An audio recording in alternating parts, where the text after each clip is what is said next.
fancy poops. The fancy poops. Fancy. Oh, What was that? you heard that? Yeah. The chair like popped when I leaned back. I thought it was gonna break. Well, if I fall back, you're gonna see all my BVB stuff crashing on me and I will literally scream.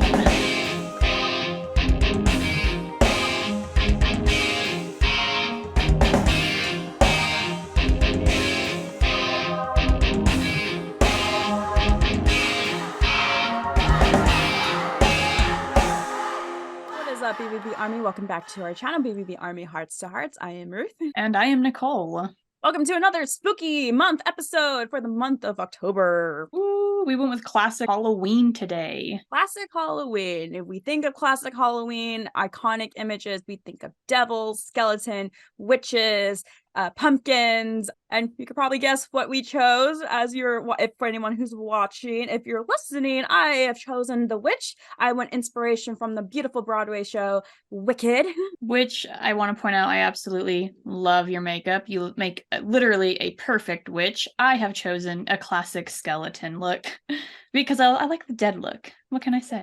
It happens. It works out. So here we are dressed up in our Halloween outfits this week episode. I want to dive in this episode. I just want to kind of just make a little statement. First of all, I'm so happy that BVB is feeling much better right now to perform going back on tour. I know a lot of fans were definitely sharing their concerns when they had to, like, was it 3 shows or 4 shows they canceled? They canceled like a whole week's worth of shows. A whole week of show. And I'm to all the fans who had tickets for all those shows, my heart truly goes to you guys. I can definitely say that Nicole and I have definitely been in your position where we got so excited. We got everything ready. We were so excited. We were at the venue, at the waiting in the line. And then the news came that they could not perform due to illnesses or injuries. So we have definitely been in your position. Mine was at the Oscars show at Cassidy, where unfortunately Andy did get COVID. Mine was, so I don't remember the name of the tour, but mine was like a Set the World on Fire tour where Andy broke his nose, couldn't perform. And then of course Red Rocks when their equipment didn't arrive. So like we totally understand what it feels like to be really excited and not be able to see your favorite artist, but please know that they are going to make it up to all you fans. They are going to do their best to reschedule, and if they can't reschedule by the end of this year, like, please know the next tour they will be going to you guys. They will. And you know, I feel like I not to go on my soapbox here, but I am a little bit. At the end of the day, Black Veil Brides, Andy, Jake, Jinx, Lonnie, and Cece are human, okay? It's not their fault. Things happen. They are not in control. I'm sure whoever got sick, I'm sure we're trying their very best to fight through it through every show, but unfortunately, we all get sick. We are human at the end of the day. There is so much we can do. Our body can handle, and unfortunately, whoever did unfortunately get sick, I know a lot of fans are thinking it's Andy and stuff, which I could be wrong, but you know, we're human, and the last thing we need is for them to go to the emergency room for a terrible thing because they're fighting it as much as they can. At the end of the day, they are human. You're 100% correct on that. And obviously, no band ever wants to cancel one of their shows. They never want to do that to you guys. But I will point out that if you guys are ever buying a ticket to a concert, whether that's going to be traveling or it's within your state, you are signing up for possibilities of this happening. You're not signing up for a perfect show. Anything can happen, and you have to be prepared for that. You are in a way taking the risk, and I know your guys' pain of travel fees and stuff, hotel fees, and like I've been there and stuff. You have every right to get like a little sad and mad. It sucks. I understand it very well. But at the end of the day, they are human. The last thing we want to do is push them to, like I said, to go into the emergency room. So again, we are just happy that they have fully recovered. They are back on the tour here soon. So, I mean, Nicole and I, holy cow, are going to see them next week here. So, or this coming Sunday when this episode's uploaded. Yes, I will say it's a roller coaster. Like we don't want you fans to feel like your emotions aren't valid, because you have every right to obviously be down and feel sadness from, you know, the cancellation, but we just don't want you guys guys to blame them and be mad at them for something that is completely out of their control, because you guys you guys don't go to work when you're feeling awful, so why should they have to? But it's kind of the same for Ruth and I. We're on a roller coaster. We are seeing Black Veil Brides this Sunday when this episode is released. There's a 50-50 for us still that the show could get canceled. I am flying out to see Ruth, and if Black Veil Brides can't perform, we will be devastated, we will cry, but it's not time wasted, it's not money wasted. I still get to see Nicole, and I already texted her during this week saying if 50-50 chances, unfortunately, if something does come happen, that they can't arrive to Spokane, or a crew or someone gets sick. Yes, we'll be sad, but we're together. We have our partners to come for us. We've decided to get comfort food, come back to my place, go down to the basement, and just blast BVB music as high as we can. Have our own little concert. And our partners, we're going to have to deal with it. So exactly. We'll be making lots of random reels too. So we have plan B, but hopefully it does not, knock on wood, we do get to see them and stuff. But again, we're just happy that the guys are fully recovered and going back. I did see that looks like they are wearing masks again, which I don't blame them. So yeah, I'd rather them be safe at this point. Whatever is gonna make it to where they are able to continue to perform, that's all I care about. Agreed. That's my little soapbox moment. I just wanted to say that before we started. I'm so glad you did, because seeing a lot of the mean and rude comments was just really aggravating me. Ditto. We are excited to do this episode because, if you read on the title below, we are finally, I know we did this like 2 years ago, but it's been some time, but we are finally going to go in depth with the beautiful, beautiful concept album, The Phantom Tomorrow. We're literally dissecting it. I think 2 years ago, it wasn't a dissection. It was more of, oh my God, let's explain how happy we are in our thoughts. But now we're actually diving in deep with this album, you guys. It's perfect because for those of us don't know, it is the birthday month or anniversary month, however you guys like to call it, of this album. Yes, for those that don't know, The Phantom Tomorrow was released October 29th, 2021. Although it was originally supposed to be released in June, wasn't it? Yes, it was supposed to be released in June, but then, as most of us know, I think because of the pandemic, a lot of manufacturers and stuff was like postponed with making stuff. So unfortunately, they couldn't deliver all the goodies to us like they proceed. So they pushed it back until October 29th. Hey, I ain't complaining. 2 days before my birthday, I was like, this is the greatest gift ever. So yeah, it's October 29th, 2021. Let's ask the iconic question. Where were you, Nicole? To be honest, I was living with one of my friends at the time, and I'll admit I was going through a huge depression at that point in time. So I was very miserable. And of course, having the album, hearing about them making the new album and everything and having that come out, it was awesome. But, unfortunately, when you are stuck in these dark times, it is hard to find yourself getting excited for things because you're fighting with yourself, you're fighting with your inner demon. So I unfortunately was at a very, very depressing point in my life. I was actually currently going to cosmetology school as well. So I think on top of that, just like doing things that I didn't want to do, but I thought I had to. That's unfortunately where I was when this album came out. But, I do want to point out this album came out at the perfect time for me, essentially, because I really do think it helped guide me to where I need to be today. I know that sounds really strange, but there are some songs off the record that just really helped me emotionally, and I think it was needed. Where were you when this album came out? Here, I just started working at my new school as a full-time teacher, teaching K through 5th, and also that year was when we kind of started the podcast, so everything was still brand new to us, trying to figure out everything with this podcast. And I was just so like, what am I doing? So with the question mark with this podcast and everything. But when I found out this album was going to be a thing and it came out, it was just purely beautiful. I remember the listening party they had before the release date of this album. Unfortunately, I did have to you could listen to half of it during a little bit because it came out when I was during my lunchtime and prep time. So I only could listen to like maybe 1 or 2 songs, but I was so grateful because Blackbird, in which we will get there soon. But this album, I was just purely happy for it because in a way, this album was almost like a whole rebirth to BVB after everything that happened with them and stuff with the previous band member, and now with Lonnie in it, it just made my heart skip a beat, and I was just so happy. I like that you use the term rebirth, simply mostly because of Lonnie, but it's perfect too, because not only was it a rebirth, it's also they experimented with so much different technicalities when it comes to this album, and that's what I find to be extremely cool at Black Veil Brides is they're always changing their elements and the ways of how they do things.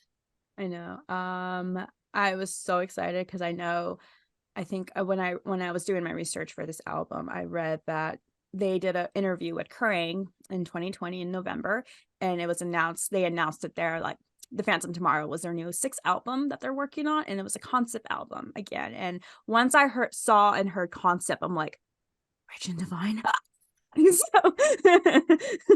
Yes. Oh my God. Concept album, which I think, if I'm not mistaken, didn't Andy start writing this album during the pandemic? I think he started writing like the lyrics first. No, the story first. He started writing the story first. And as he writes, he also doodles, and I then mean, come became all on. the sketches. Andy shared on an Instagram story all of the doodles like he did. As we all know, Andy starts a new notebook every time they work on a new album. And so he shared the doodles of everyone's costumes for this era and stuff, this universe they were creating. And because he also did, like, he was playing around with cheesecloth for the Phantom Blackbird and stuff, for the Phantom and stuff, and just Nine and everything. And I'm just like, this man, I just want to see all of his notebooks.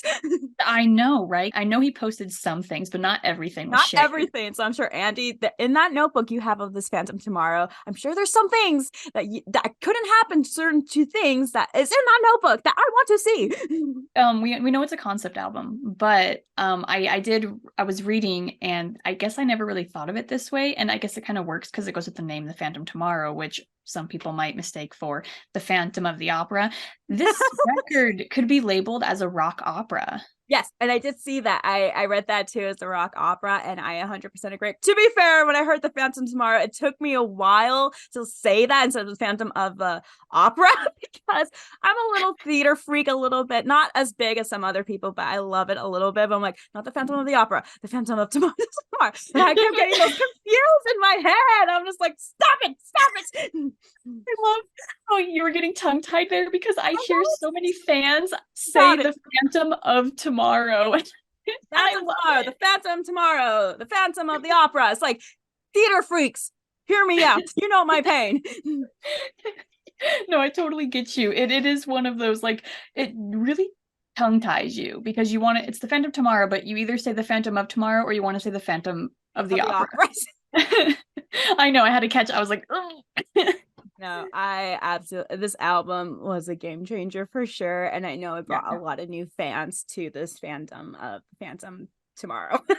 It brought so many new fans, but which is like super cool too, because those fans who may have listened to like previous albums that maybe thought meh, and then they listened to this one and it struck something within them, they go back and they actually re-listen to the albums that they weren't sure about, and then it hits them differently.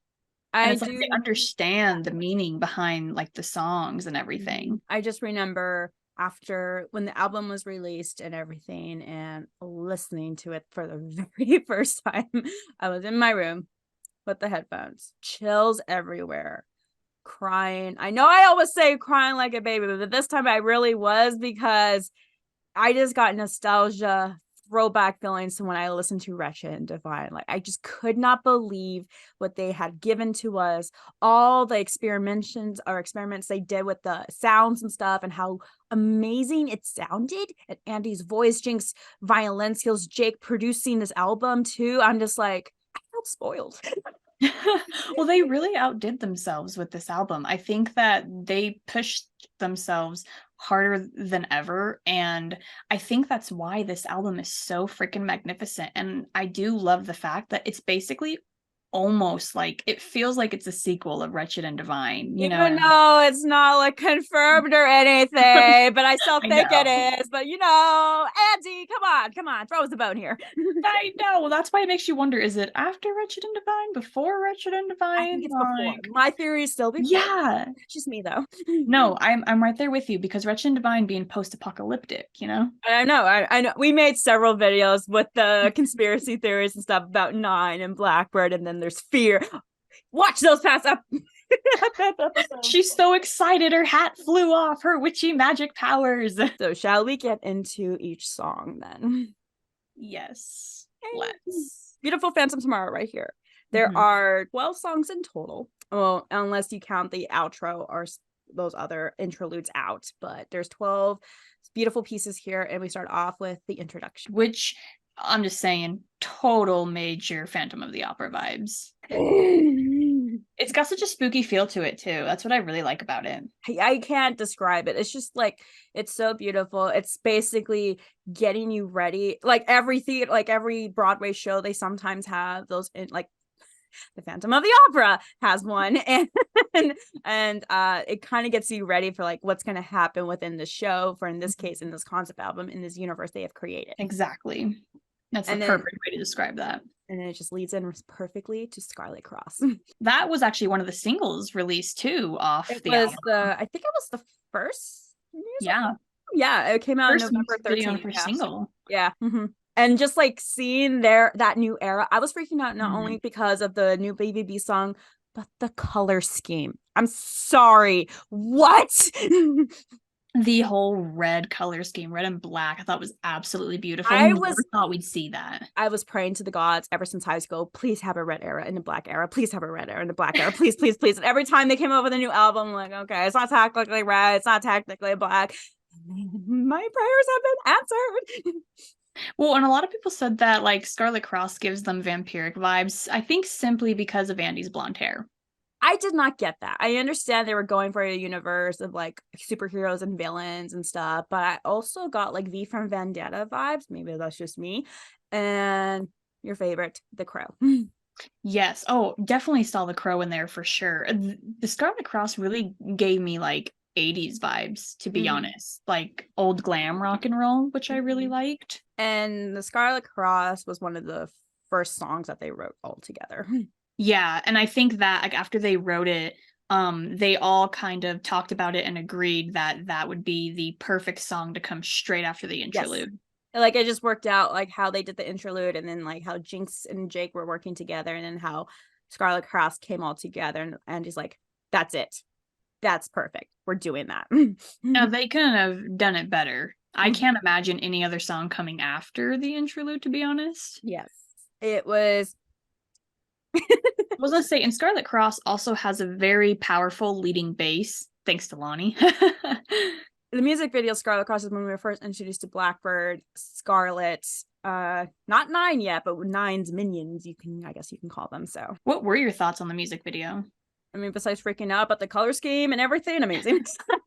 I thought it was actually pretty cool. The fire and everything, definitely. I was just curious about who was this Blackbird figure. I'm like, oh my god, who is this Scarlet and stuff? What's the meanings and stuff? Like, what is going on? Because I know before the music video came out, because every time there's a new album or new project, BVB tends to wipe out their Instagram accounts and stuff.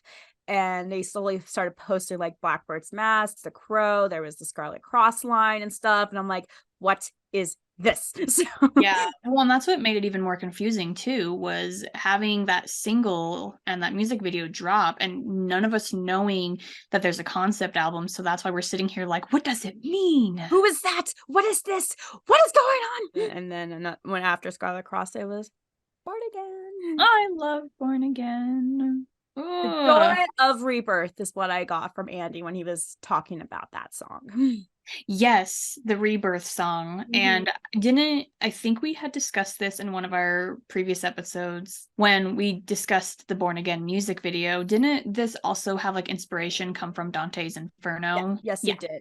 You know how the songs have meanings and stuff. I also feel like the music videos too, because Andy didn't quite state it that Born Again music video was really realm with Blackbird in 9. He did confirm it was in the Dante Inferno 9th circle, I believe. So yeah, I think with this one, he had stated that Born Again is meant to be like a joyous song in the record before introducing Blackbird. yeah, and I think it's truly like that too. And Born Again, I remember listening to the first time, I was just freaking out in my class. And I'm like, oh.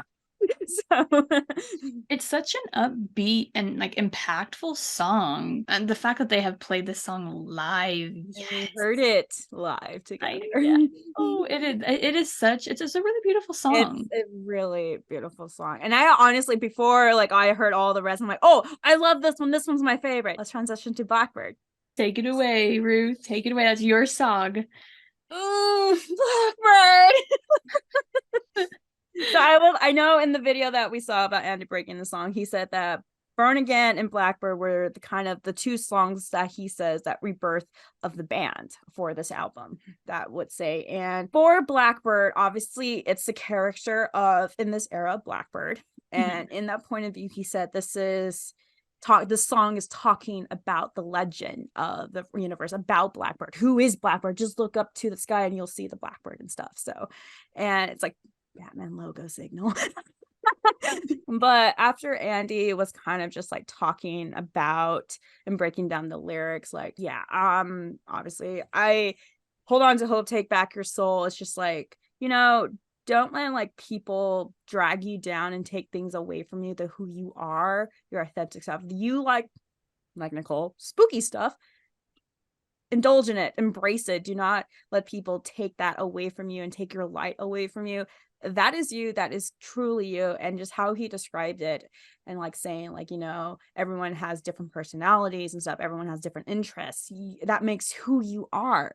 Don't like toxicity and in life like take that away from you and stuff. Yeah, in some cases it's going to be hard to walk away from those people who are just purely toxic, but at the same time you're setting yourself free. And I know it is hard to walk away from those people and to cut those people and cut those ties.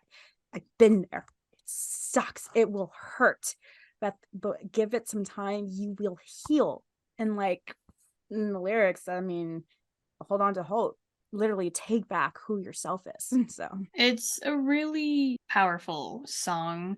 I won't go into detail, but I can say that I had a hard day one day, and emotions were feeling pretty down, and then like that song just came on at work, and I was like, oh my god. And it's like, it's really amazing how uplifting that song is. Like when you go into the concept story, it's literally like an introduction to Blackbird, but then when you go outside of the story, exactly everything that Ruth said, the meaning behind the song, it's very uplifting. And I strongly feel that everyone should listen to that song whenever they're feeling down. I did it this last week. I was going through a lot of emotions last week, and I think that's part of the reason why I got it tattooed immediately on my arm before I could see it every day, because I need those words in life. I really do. I think everyone does. And last week I was just going through a lot with my anxiety and stuff. And there's a lot of life changes happening in my life that I'm still processing. And I needed that song. And it's so nice to hear. And so, Black Veil Brides, what do I have to do to make you play this live? Like, seriously. Come on. Cece, you're with me. You love that song. That song represents you. So what do we have to do? What do I have to do? I know, next tour or something, you guys, put Blackbird on the set list. It's an uplifting song. I know I wouldn't say it's slow, but it's a little slow paced in the other songs in this album. But it's such a good meaning. It's like Lost It All. Come on. Well, it keeps a perfect beat throughout the whole thing. So like the fact that they haven't played it live yet, I'm wondering if there's an underlying reason or if it just hasn't made the set list. I'm going to manifest. I'm going to start on Twitter saying day 1, asking BVB to play Blackbird. Day 2. If I have to go to 1 million, I will BVB. You don't understand, okay? I need this song to play live once in my life. Thank you for playing Lost It All. I will appreciate it very much, but I need to hear Blackbird now. So after Blackbird goes into the interlude, which I feel like the interlude is almost like an intermission type deal. for the album. You notice like you have in like theater where there's that intermission part, everyone goes, that's exactly what this is. And I love it because this is what really, this is where Jinx showcases all of his talents. One thing I like about this intermission interlude song is that, again, Andy stated in the video when he was breaking the songs, like they were listening a lot to like waltzy type of music, like the 1920 waltz music, and they got inspired by that. And so basically they got inspiration from 1920 waltz music. Just make it spooky. I was about to say, yeah, they just took the beats and they slowed it down. I loved how eerie sounding the interlude is. Ugh. I literally almost forgot about that when I rewatched it. I'm like, oh yeah. Yes, interlude. Also, you can call it like an overture, pretty much, because it basically is. Jinx skills is on point. And then we go to, I feel like everyone's iconic looks when it comes to it is Torch, the red suits. Torch, yes. When that music video dropped, oof. Okay, everyone, because that's really where they showcase the red suits. The red suits, the storytelling of Blackbird, and we get a brief introduction to 9 in that one too. I was freaking out with that music video at the end, just FYI. Oh yeah, I know, because one of those things you're like, did Blackbird die or like what happened? Right. And I know we did a dissection with Sherry like long, like I was like our 3rd or 4th episode of this podcast when that music video came out, which we still need answers. The Torch is one of Andy's favorites from this album, and he did say this song went through a lot of different changes when they were working on it. Yeah, I had a completely different chorus, which I low-key want to hear the other chorus. I'm sure it's stored somewhere in a flash drive. Oh, you know it's hidden somewhere on a flash drive. I'm genuinely curious, though. I mean, I love the chorus that we have now, but it makes you wonder, like, what other ideas that they had planned for it. I don't know. But again, it's such a good song. The music video came out. Hello, red suits. I'm glad they went with what they did because I think it genuinely makes the song and the guitar riffs that are in Torch though so unique from what Black Veil Brides has done. Very, and I mean all of it was amazing, and just the whole, I mean when they filmed the music video wherever they did film in the cemetery type area, it was truly amazing. And then again, seeing more of the story concept of Blackbird and 9 and all the Easter eggs in there. I know we broke it down. I still have questions though, BVB, about when Blackbird's on the coffin and there's all these knives above him. I'm still, is that just for aesthetics or is that meant like I don't know. There's a story behind it. We need to know. We need all this broken down in detail. I really love Andy's voice in Torch too, though. I felt like Andy really showcased his vocal range in that song specifically out of the entire album. Agreed. Agreed. The Wicked One, which, as we discussed, is an underdog song. I think it is an underdog song when they come to this album. When Andy was talking about it, it was kind of bringing back a little bit of the old BVB songs to this song and kind of like putting a twist to it, not like going back to the like original old roots where they started, but kind of putting a new spin to it. And basically it's just like the toxicity in your life, just say it. Yeah, I think Andy had stated like the song itself can be about like when there's a situation in your life where you are hurt and you have pain. It's kind of about you being able to meet that pain and having the power to take complete control and just get it out of your life. The toxicity, you don't need it. No. I'll let you take the reins on this. Shadows Rise. Love Shadows Rise. Okay. So from what Andy had stated in breaking down the songs, he did state that Shadows Rise is a musical. In many ways, it's also an emotional sequel to the song Shadows Die from their 3rd album, Wretched and Divine. He did state that the stories are different, but they took elements and they took themes from that song to the newer one. And for anyone that doesn't know, like basically the concept behind Shadows Rise is when doubt is literally creeping in behind you and it starts affecting the hero too. And by that, people doubt the hero and they start blaming the hero for things. You're doing everything you can, to rise above all that, but the shadows keep rising. And the whole thing is to just be your own hero and don't create a hero out of someone else. And this song, like, personally means so much to me because it is my favorite off the track because as I stated, I was in a very bad place in my life, and Shadows Rise, it was like, "Oh my god, that is exactly how I'm feeling." Like I feel my demons and my shadows have rise, and I have so much doubt and so much like hatred and like anger in my life, and that is something that I had to actually get rid of, you know? Instead of I was putting the blame and in the song, you blame everything on the hero. Mhm. And I think that's something that I was doing is I was always trying to find someone else to blame when really it was all myself. But it's also one of my favorites because it is one of the heaviest. One of the heaviest. There's another heavy song, but this is one of the heaviest songs off the record. And I do love how melodically beautiful it is, especially when the violin comes in and then the heavy guitars that hit afterwards. So, all in all, Shadows Rise is just, I think, the best song off the record because there's a darkness to it and I love spooky shit, so the song just complements everything that I love. Oh, BBB, by any chance, if you watched this before the Spokane show that's coming up Sunday, we have noticed that Shadows Rise has been on some of the set lists, and this is Nicole's favorite song. I know Blackbird won't be on it, but you win some, you lose some. Will there be a good possible chance that you will actually play this live I for the know. Spokane show here?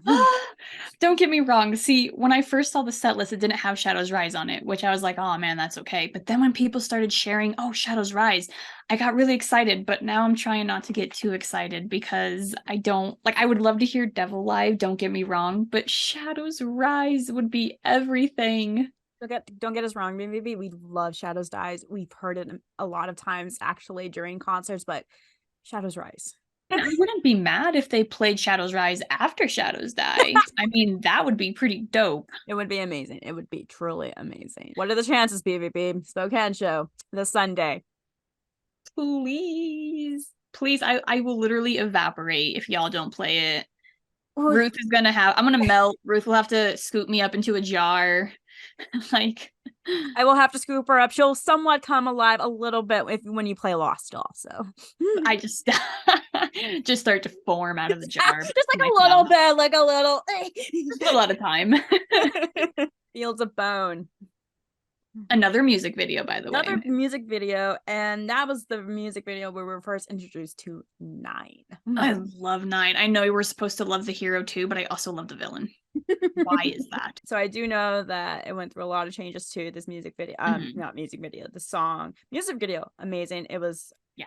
Correct me if I'm wrong. For the music video for Fields of Bone, was it the first music video that Andy actually directed, or was it the one that he directed for The Phantom Tomorrow? I can't remember. I know he directed it. So yeah, I don't know if it's the first, but I know he directed. I think he actually directed almost every music video. I can't remember, but I know off The Phantom Tomorrow. Sorry. Yeah, I know it was very key point that he did direct it. I don't know if it's on YouTube or it was on their Patreon before the Patreon disappeared.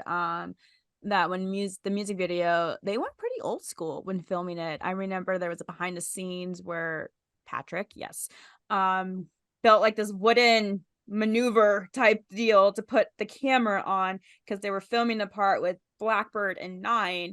And then they went old school, like Evil Dead old school. I'm not even gonna lie. I feel like the music, I know we talked about like underdog songs, but if we talk about underdog music videos, Fields of Bone is one of them. And I'm not sure why, because I feel like while every music video from The Phantom Tomorrow is spectacular, there is something about Fields of Bone that I feel stands out. It's very eerie and spooky, and it's just how they filmed it.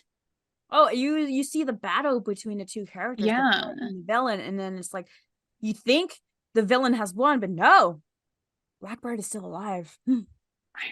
Still to unknowns of the concept itself here. So yeah, well, and just musically, very different from what Black Veil Brides has done. Oh yeah, 100%. I was not expecting when I first saw the music video and listened to the song of like it was eerie and spooky and yet still them at the same time, but they took a different route to it, and I'm just like, this is the first I've ever heard of it. Love it. Crimson Sky, the battle song between Blackbird and Nine. Another music video too. I love what they did with the music video, kind of this like video game animation. I know. Holy crap. I was actually a huge fan of it, to be honest. I loved it. Okay, for the people who say he did not like it because they wanted to see the guys, you know what? Loved it. I know, like, don't get me wrong. Like, if you think back, every Black Veil Bride's music video, they have been a part of every single one. So for this to be so different, and I do love how you said it's almost like that video game type of style. And I was just so in love with it. I'm like, this is so cool. I don't know why, but it reminded me of like the old school video game Resident Evil. You know what I'm talking about? Oh, okay, Resident Evil. I can see that. I don't know. I got that feel, a little bit of like obviously Mortal Kombat and stuff. So Yeah, I was about to say I thought more Mortal Kombat vibes, and I think it's just or because of Street how Fighter too. You know, oh, Street Fighter, yes, it's like a mixture of all of those. Like, I want to say if you look at like the background and how it's like designed, it's definitely Resident Evil, but then like Mortal Kombat when it comes to like the blood, but totally Street Fighter with the movements because the yeah, right. like I loved it.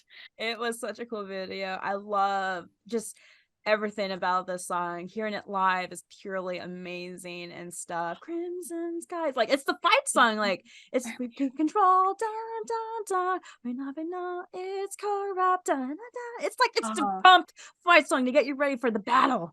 It literally is, and that's obviously one of the second heaviest songs off the album as well.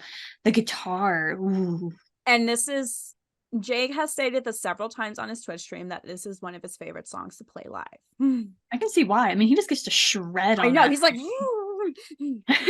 which for anyone that has heard it live, you know, you've heard that Andy screams Crimson Skies. Man, don't get me wrong. I love how they did it on the album, but a low-key part of me is like, oh, I wish we got the screams on the album. I know. Because I feel like it really adds to the battle.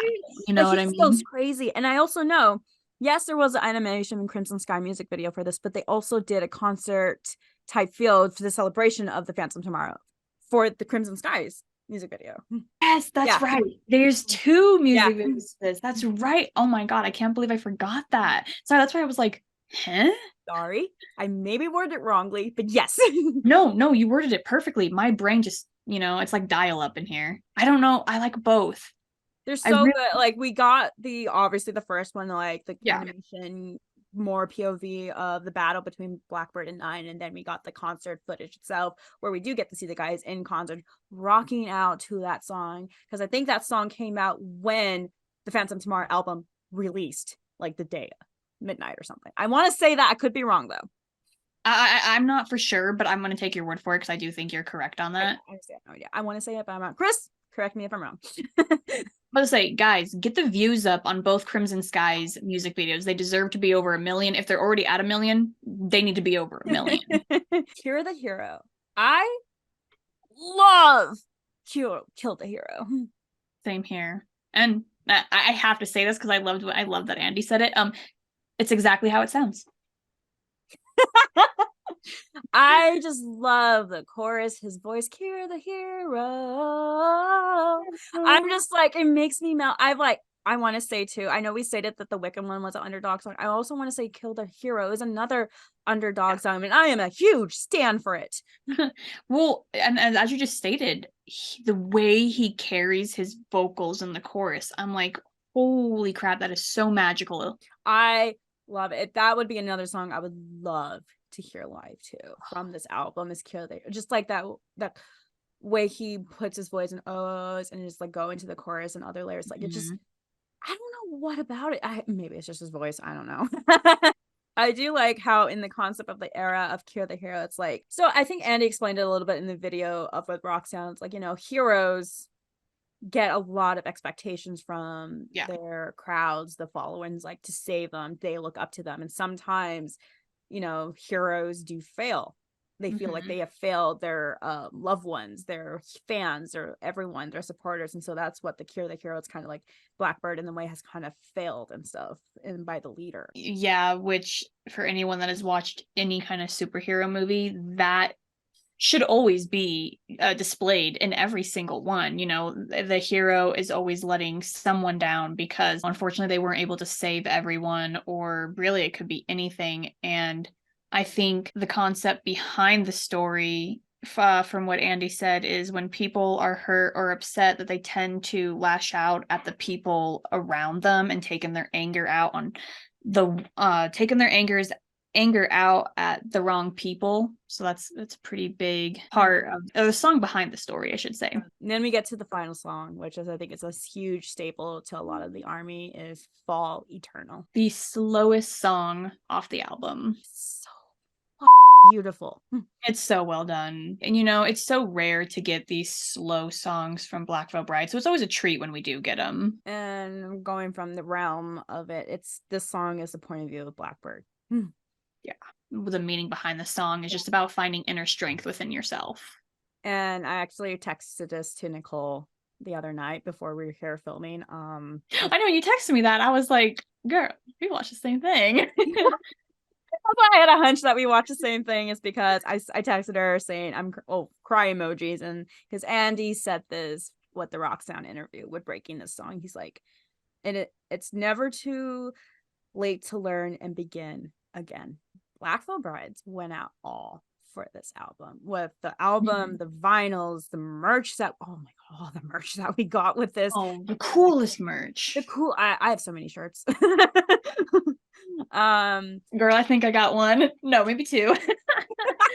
I'm working my way up there. And then obviously they went on tour in between tour with their merch and stuff and everything. The magazine covers that they with Rock Sound and Outburn and stuff, and their attempt of the comic book series, which we have gone over with the freaking company. They blew up when the Phantom Tomorrow came out, and it's almost like, I think a perfect way to think about this is, think of a phoenix. It rises from the ashes. That is exactly how the Phantom Tomorrow came about. You not. It is. And I think it's a beautiful album. They went all out and everything. I know I should have said this from the start, but what would you call this era? I do like the Rebirth era. I think beforehand we kept saying the Red era, but I do like that, the Rebirth era, because it truly is. It's the rebirth of Black Veil Brides in all its glory, because to come back from Veil and just, situations that have happened that were going on, and they bring us this freaking banger, and it not only did it strike something in OG fans, current fans, it hit new fans hard too. It brought so much more people into the BVB Army, and I think that says something. I think the Rebirth era is now a phenomenal name to give this album.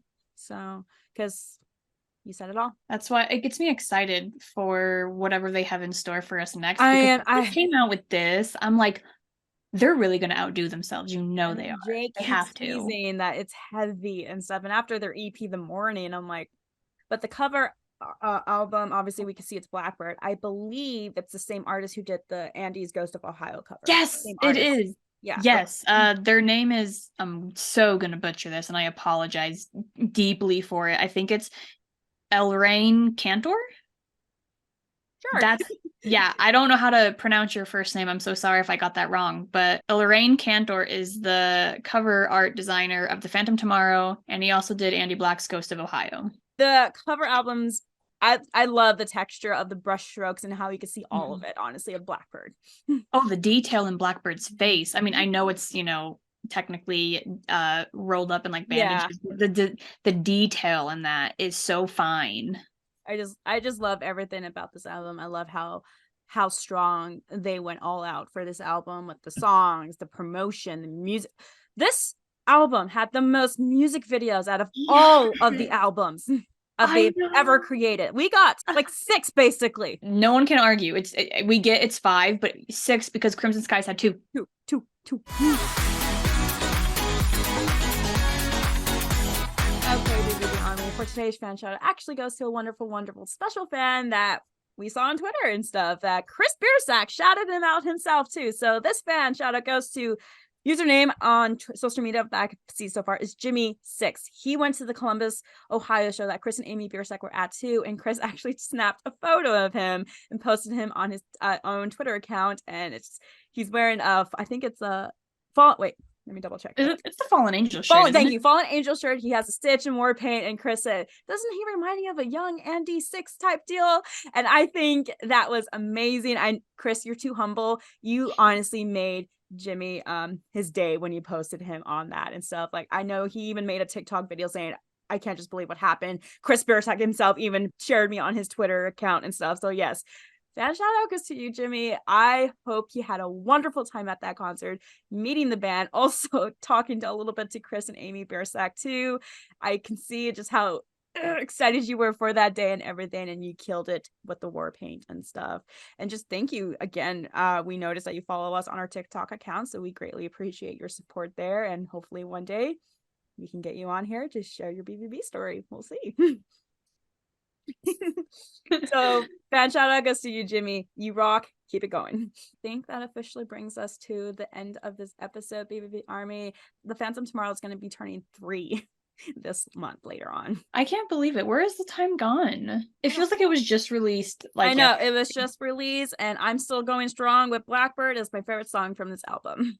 Nobody forget, on October 29th, like Phantom Tomorrow, post happy birthday, upload photos of yourself in your Phantom Tomorrow outfit, you know, like we need to praise the Phantom Tomorrow on its birthday because they did such an amazing job. It is birthday month for this album, and truly, again, thank you, Black Veil Brides, for all of your hard work when it comes to this album. And we're obviously so excited for your 7th album here, whatever that's gonna be.